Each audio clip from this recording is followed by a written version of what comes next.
समय समय में जब जब महान पुरुष आते हैं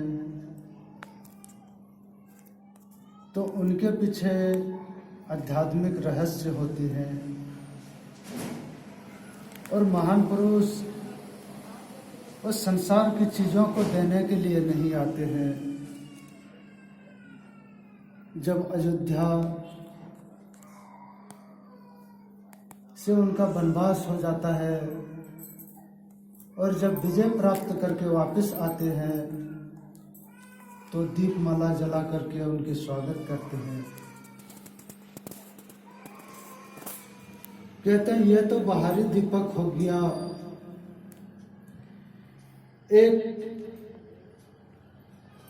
जो हमारे अंदर अंधेरा है उसको उजाला हम कैसे करें, तभी हमारा जीवन स्वच्छ होगा, हम सुख शांति को, उस आनंद को तब प्राप्त कर पाएंगे। शास्त्रों में कहते हैं अगर सारे संसार का ये जितने भी लकड़ियां हैं, ईंधन सारे जला करके अगर जला दिया जाए फिर भी रात्रि का अंधकार दूर नहीं होता है। रात्रि का अंधकार दूर होने के लिए, करने के लिए जब सूरज निकलता है तो रात्रि का अंधकार अपने आप दूर हो जाता है। ठीक इसी प्रकार से हमारे जीवन में भी प्रत्येक मानव के अंदर वो शक्ति छुपी हुई है। जैसे तिल है, तिल के अंदर तेल वह छुपी हुई होती है। मृग है, मृग के नाभि में कस्तूरी छिपी हुई होती है, लेकिन उसको पता नहीं होने के कारण वो बाहर दर दर भटकता है।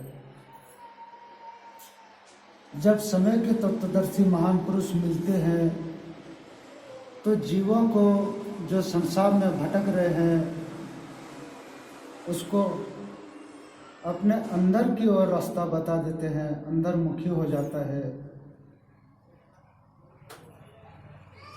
शास्त्रों में हम लोग इस भौतिक जगत में जी रहे हैं, हमारा मन बहुत ज़्यादा चंचल हो रखे हैं। अब ये तो हम बाहरी, अगर किसी को भजन में बैठे तो बैठ करके वास्तव में हमारा मन भजन में लग रहा है या नहीं लग रहा है, ये तो हमें अपने आप को ही पता चलता है। ध्यान में बैठ करके संसार का चिंतन हो रहा है तो कहते हैं ये भजन नहीं होता है, नहीं है।